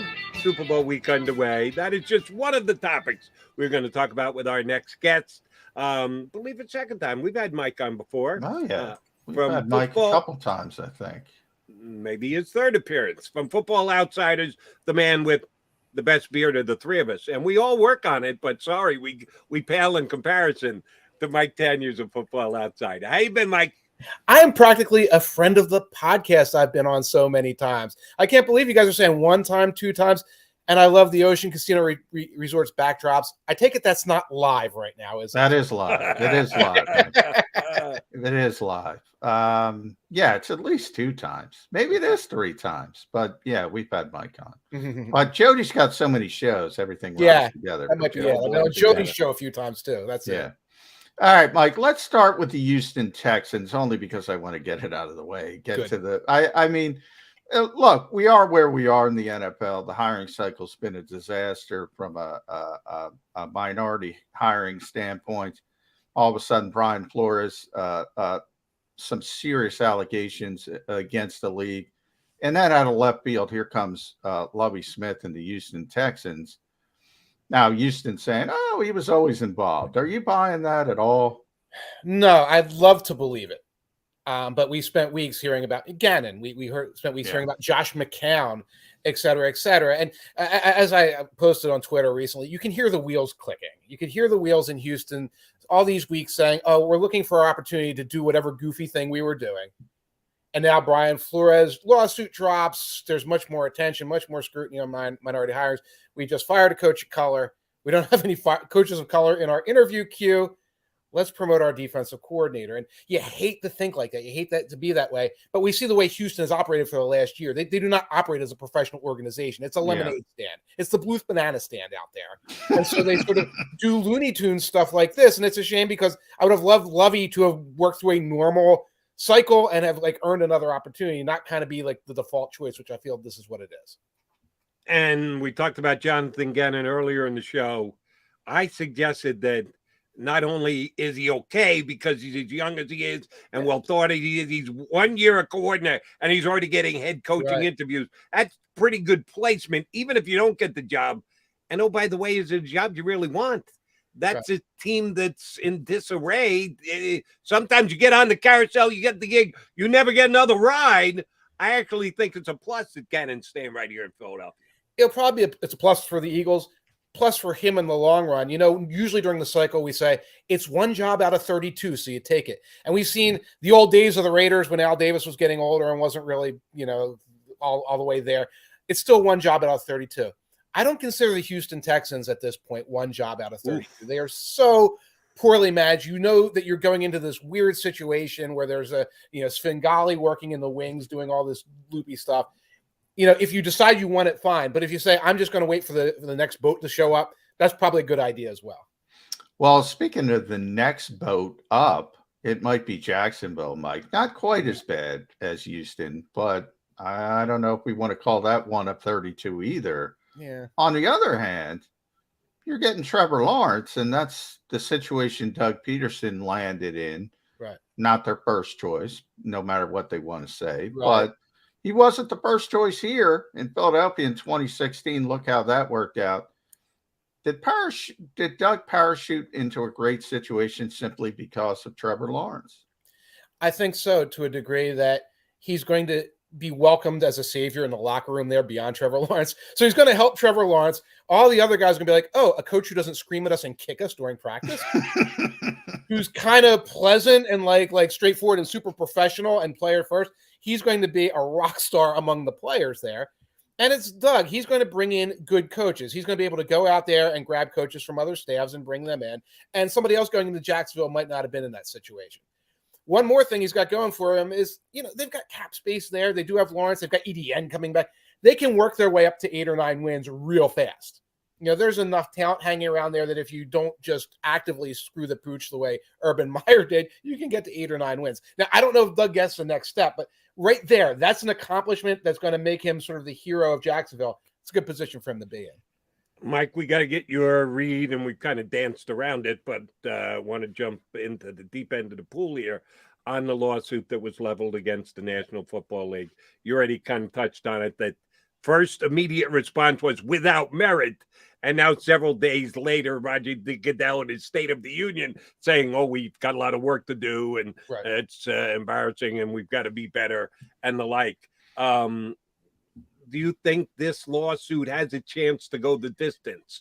Certainly you can read into that with the fact that my opinion stated here on Bird 365 and everywhere else this past week is Flores is putting his coaching career at peril. Because I know he's still a quote unquote finalist for the Texans. Yeah, John pointed out, probably going to Lovey. I don't know when if he's ever going to get another coaching gig in the NFL. You kind of sued the whole league and the 32 team. You're putting your future at risk, right? Which means it's a money thing, but it also is he's trying to make a point thing. Right. What direction is this lawsuit going in from here? I mean, my whole take on this is I believe, the racism, the hiring practices, and the implicit bias in the NFL, I believe they're real. I believe they've been real for years. I believe they're fairly obvious. What Brian Flores has said in his lawsuit, I believe that most of that is true. Like, all that stuff sounds plausible. I'm not sure Ross brought him in and said, hey, here's money if you lose games. It was probably couched a little bit more as a nod, wink, wink. But I believe Brian Flores. I don't think B proves A. I don't think B equals A. I don't think saying I got a weird text and I had a weird meeting with the owner is enough to prove or put like the preponderance of evidence that this is the smoking gun against the NFL. I wish that there was. I wish that was going to be the case. I have a feeling this isn't a lawsuit with legs. I have a feeling this is going to be kind of a shot fired against the bow of a battleship. And it's going to end with a settlement, et cetera, et cetera. And we're going to talk a lot about it, and not a lot's going to get done, at least directly from this lawsuit. Wish it was differently, but that's the way I think this is going to proceed. Mike, and I promise I get to the game after this, but last one from me, just because I want to throw this out there and get your thoughts on it, because you're a bright guy. I got a lot of respect for it. One of my issues with this whole thing is I don't think people are directed in the right place. In that, I always tell Jody, Roger Goodell is very popular amongst the NFL owners because he's a lightning rod, because he takes the hits they don't want to take. Right. So I think a lot of the critics of this league look at the NFL and say the NFL is not hiring minorities, which is the case. Yeah. But they're one of 32 entities. They're each individual ownership, and they look at Roger Goodell and they think Roger Goodell can pick up the phone and say, hey, guys, hire some minorities, consider some minorities. He can't. Right. He can't. Yeah. So until you identify the problem, how do you solve the problem? I don't think critics have identified the problem. There's a naivete with the way we approach this stuff, where we look for this mustache twirling, Red Skull villain in the background. Saying, Bond villain. I called it a Bond villain. A Bond villain in the corner saying, yeah, this is my master plan. And it's not. It's a bunch of owners, most of whom are older white dudes who's like, hey, that dude reminds me of my clever nephew and Sean McVay, so I'm hiring him. And it's an implicit bias. And it's pervasive throughout society. It is. Yeah. And, Goodell would like that to change, but he only has so much power, as you said. So, we have to look at, some of these things like the adjustments they made to the Rooney Rule. Hey, you get a 3rd round pick now. We need to look at colleges. The NCAA can do whatever they want. You can say, oh, well, we haven't had a offensive coordinator or defense coordinator color in 75 years at this college, and there's no accountability for that. The pipeline needs to increase. So, I mean, you hold the people at the top accountable, you do, but you don't approach it with this naivete where you say, oh, racist hiring practices, lawsuit, Goodell's the bad guy. Let me write a think piece about it, stick it on my blog, and now I'm a crusader for good. It's more nuanced for that. We need to be a little bit more nimble when we talk about these things. Agreed. All right, let's take it on to the field. We will play Super Bowl 56 coming up on Sunday. The Rams against the Bengals. The Los Angeles Rams, not the St. Louis Rams, which means two teams that have never won a Super Bowl before. The Bengals haven't, and the Rams haven't won one in L.A., so we're going to get a new champion.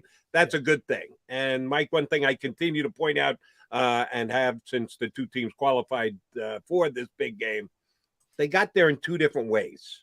Cincinnati's been a build through the draft guy. Now, having high picks like number 1 with Burrow and number 5 with Jamar Chase certainly helped. But the T. Higgins of the world, their kicker in the 5th round, they've done a really good job giving this roster its base with its draft. Right. Added a free agent here, there, defensive line, short-term, mega buck type contracts. They were built from within organization. The Rams, on the other hand, said, we got a couple of pieces, but we got to go well. And they put up all that they had to get Jalen Ramsey and then Matthew Stafford and in-season Von Miller. Yes, OBJ wasn't a give up the future type thing, but they brought in someone else from another organization. And give McVay credit, he's made it all work. If the NFL is a copycat league, will the winner of this game be the copycat winner as well? That everyone, if the Bengals win, oh, we got to build it through the draft.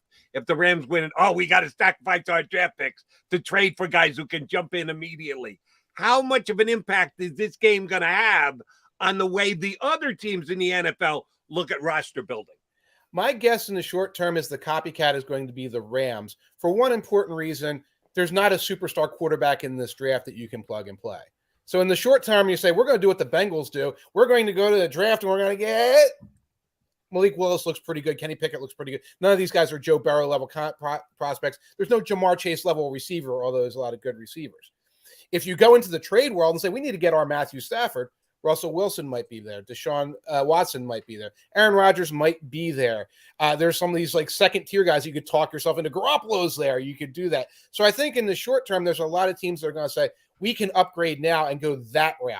But in the long term, I think we know in the NFL, draft and develop always wins, except that it takes time, it takes patience, it takes a lot of vision, and only a handful of teams are able to execute that over the course of multiple years.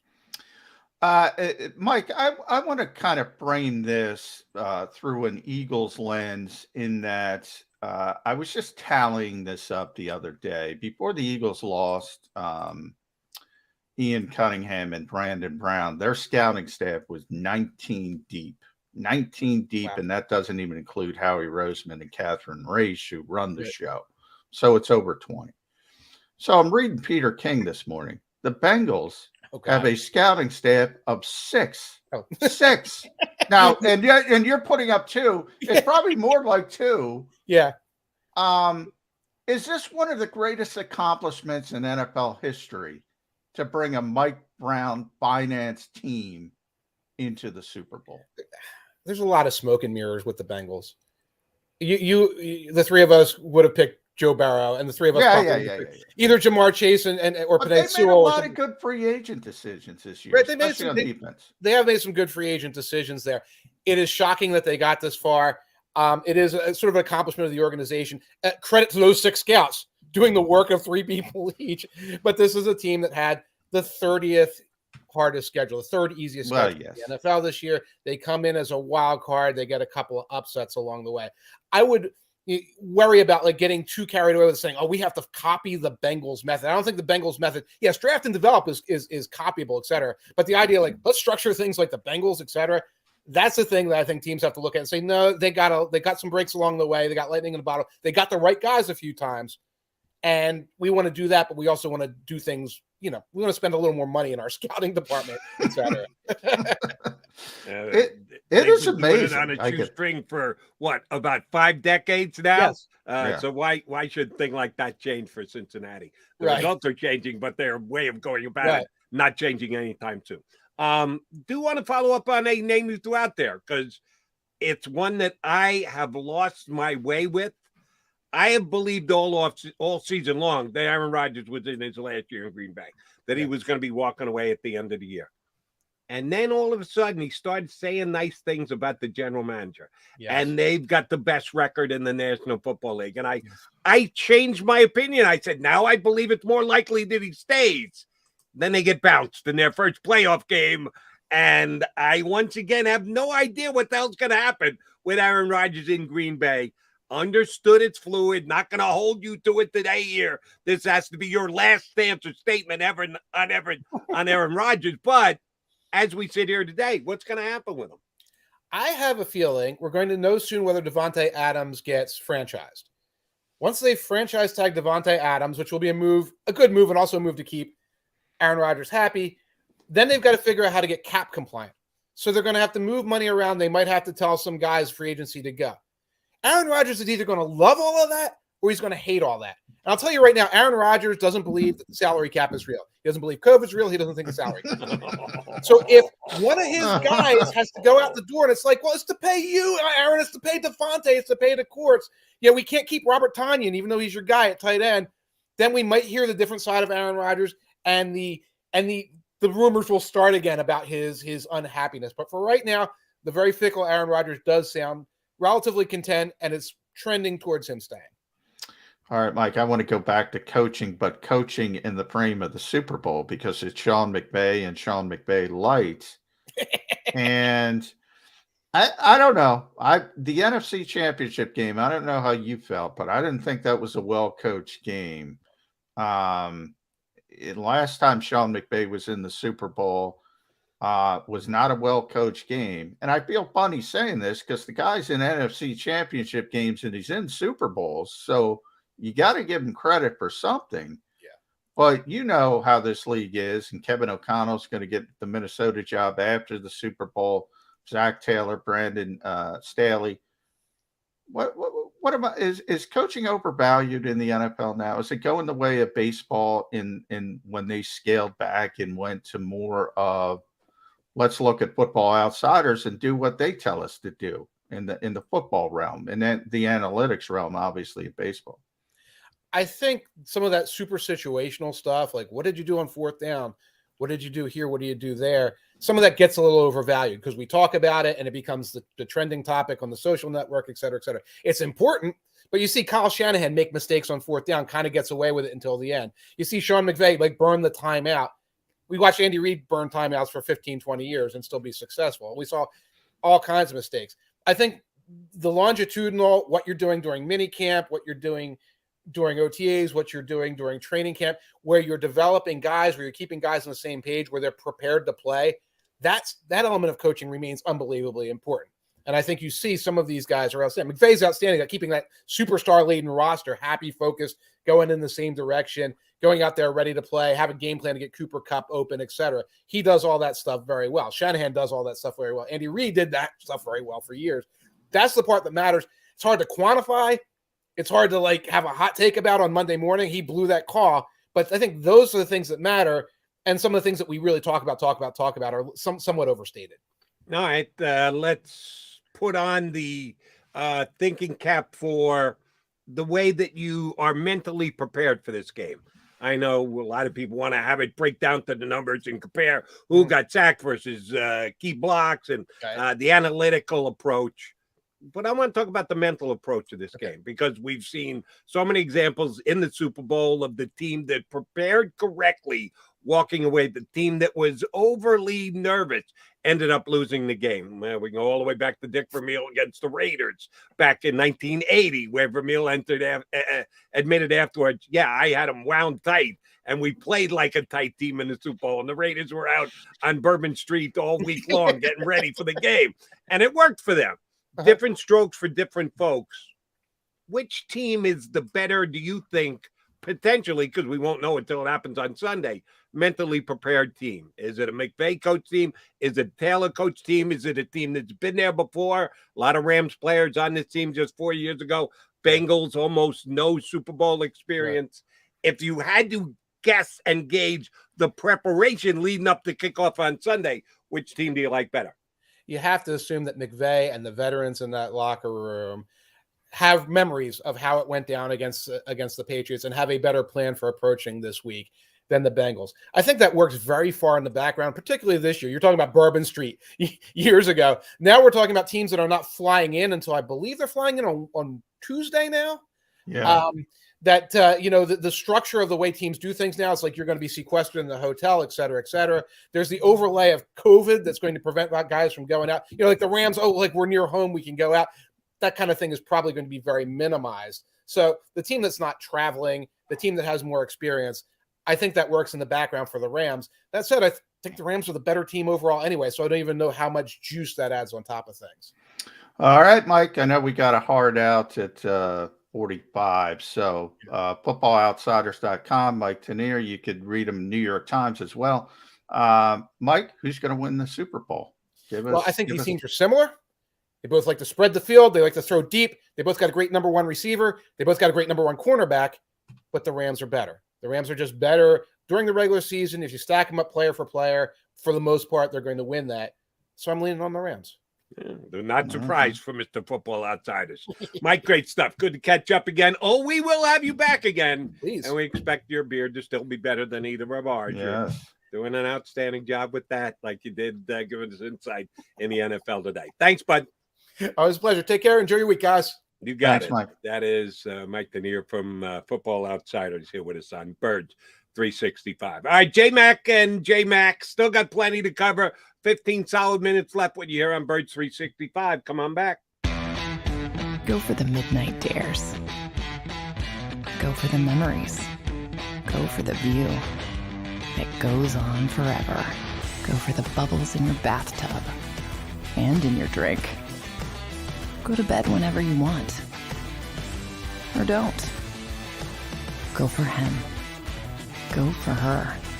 Go for the win. Go to Ocean Casino Resort. Book your trip at theoceanac.com. At Stateside Vodka, every new customer gets the world's best rocks glass. Free. What's that? A rocks glass? You're telling me that bottle is cut in half? You could say that. Holy shit. And you're telling me I can get one of these glasses for free? That's right. One free rocks glass per customer with each first-time purchase of Stateside Vodka. So good, it just disappears.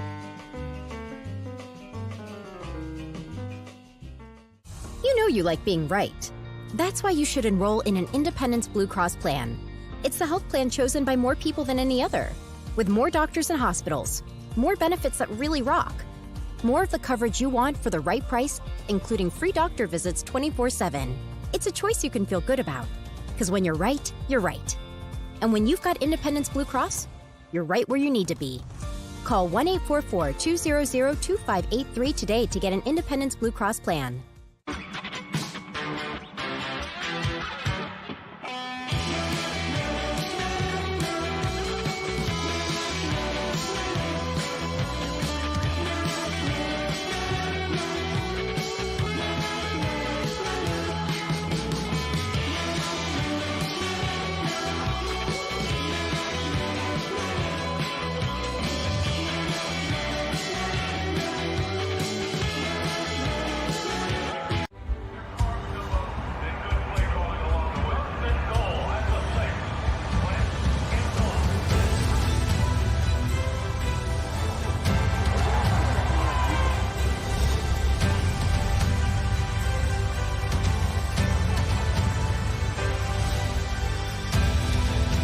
Field of life, First Trust Bank is there for you. Champions on 3. 1, 2, 3. Because Philadelphia dreams deserve a Philadelphia bank.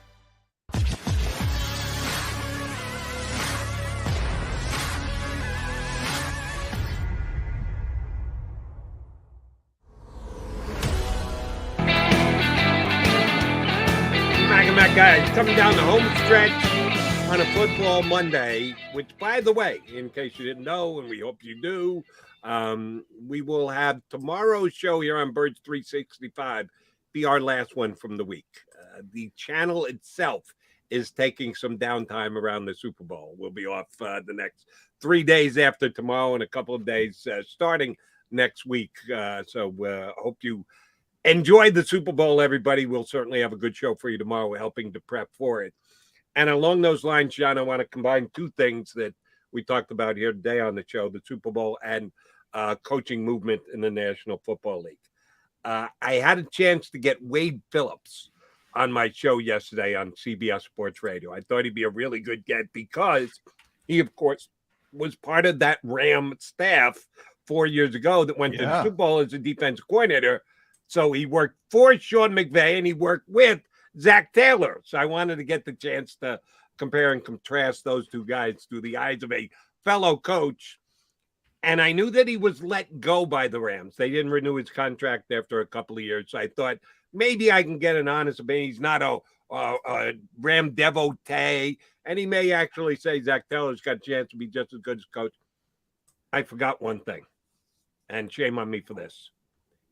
His son, Wes Rams, is still on the Rams staff. Yeah, he's going to be an offensive coordinator. See, I think he's going to be Kevin O'Connell's offensive coordinator, but we'll see when he gets the Minnesota job. So he's going to be close to taking over the family business. Exactly. And who knows, maybe if they're that impressed with him in Los Angeles, maybe they offer him the job as offensive coordinator with the Rams to stay put. So as he doesn't join O'Connell in Minnesota. But I had completely forgotten that Wes was part of that staff. But even when I thought of it, I said, yeah, but they still pushed Wade out the door. They told him, thank you very much for your contribution, but we're going to go another direction for defense coordinator. So I thought maybe, just maybe, oh, no, he's a blatant Rams guy. He is so much in his son's corner. It's ridiculous. He's rooting for him. He's going to the game, having a great time. We'll be there at the Super Bowl this week. Yeah, he is an uber Rams guy. He said some nice things about Zach Taylor, but he blatantly, you could tell, will be rooting for the Rams. He didn't attempt to be objective in the interview that I did with him. and talking about his... I mean, I think, isn't Wade's Twitter, I think, son of bum? Son of bum, exactly right, yes. So what is Wes going to do? Son of bum, grandson of bum, who knows? Yeah, I mean, that family has been legendary around the NFL. I mean, Wade's got to be 70. He's over 70. So. 50 years coaching. Yeah, 50, from 50. High school to college. We talk about experience. NFL. So he's, in his 70s, might be sneaking up on the 80s. Boy, he was the defensive coordinator here in the 80s, probably. Coach Reggie White. Yeah, probably late. Yeah, 80s. I saw this stat. I'm just throwing it at you. Sorry to interrupt. Guys that he's coached that have won Defensive Player of the Year: Reggie White, J.T. Watt, Aaron Donald. Did you ask him about Aaron? I asked him who's the greatest defensive player he ever coached. And he said, believe it or not, this will go over well with the crew we have here. He said Reggie White had the greatest year of any player because it was Defensive Player of the Year. I ran down 5 guys that he had, and there was one, oh shoot, I can't remember what it was. Bryce Pop. Bryce Pop had a great year. He did a great year, but he's not Reggie White or Aaron Donald or J.T. Watt or who else am I forgetting? Oh, Bruce Smith. They had Bruce Smith in Buffalo. So you're talking about Hall of Fame, all-time great defensive players. Yeah, Bryce Pop, not quite in that group, but he had that type of a year to win Defensive Player of the Year. So I specifically asked him a specific way. Well, he had Von Miller too, I think. He had Von Miller. Right, as well. I didn't get him to answer the question the way I wanted him to. I asked him who was the greatest defensive player he ever coached. He said, well, Reggie White had the greatest year I ever coached. So he went to an Eagle guy, so it wasn't a bad thing, but I wanted him to make an evaluation of comparing all-time great defensive players. He coached them all. He just went narrow focus to the 1 year he had with Reggie White when he had the 20-plus sacks here in 12 games for the Philadelphia Eagles, a record that'll never be broken again. Yeah, generally when I've asked people, they usually come down to Reggie or Lawrence Taylor, unless you get a little bit older. Some of the older guys will get to Deacon Jones and players like that. But Wade would be a great person to ask. I kind of want to know where he puts Aaron Donald in the pantheon because he's playing right now, and he's one of those guys who I say it all the time. His peers are in awe of him. That's when I take notice. When your peers say how good you are, and obviously Reggie is that type of player, Lawrence Taylor. Somebody put a clip of Lawrence Taylor up, just highlights over the weekend on Twitter. You forget. I mean, that guy was just it. And by the way, they'd all be penalties today. He was that's back when intimidation was part of the game. And Bruce Smith is also who you mentioned. It's sort of Reggie, Lawrence Taylor, and Bruce Smith in that sort of era of football. And he had them all except for Lawrence. He touched down on a lot of bases with all-time great players. Yeah, never with the Giants with Lawrence Taylor. But I did make him laugh because as I ran down those list of guys that he had who were defensive players of the year on his teams that he captained on the defensive side, he goes, yeah, all Hall of Famers. And I said, so you're telling me, Coach, you feel pretty strong about Aaron Donald making the Hall of Fame? He just laughed out loud. If it were an on video show like this, he would have laughed in my face. It was just on the radio. He goes, yeah, Joe, that's exactly what I'm telling you. I'm telling you Aaron Donald's going to the Hall of Fame. You don't agree with me on that one? I said, no, I asked the question, Coach. I was just making sure you were sure. He goes, yeah, I'm pretty sure he's going to the Hall of Fame. So, yes, Wade Phillips has coached some of the greatest defensive talent in the history of the National Football League. It all doesn't matter. I asked him, how'd you let your son go over to the dark side? Bum was all about defense. You were all about defense. How the hell do you let him become an offensive coach? He said, well, he's a quarterback in college. Nothing I can do about that. And then Yeah. he gravitated that way. So as a linebacker coach / passing game coordinator, and if you believe passing game coordinators have a big influence on putting in game plans during the week, yes, Wes Phillips of the Rams could have something to say about the outcome of the Super Bowl coming up on Sunday. Yeah, I mean, he's an important part of that offensive coaching staff, and obviously, you know, he's third on the sort of list behind Sean McVay, as I mentioned, and Kevin O'Connell is going to be a head coach after the Super Bowl. So that means, yeah, there's a good chance that if they don't allow him to go with Kevin O'Connell, he's going to be elevated to the offensive coordinator there.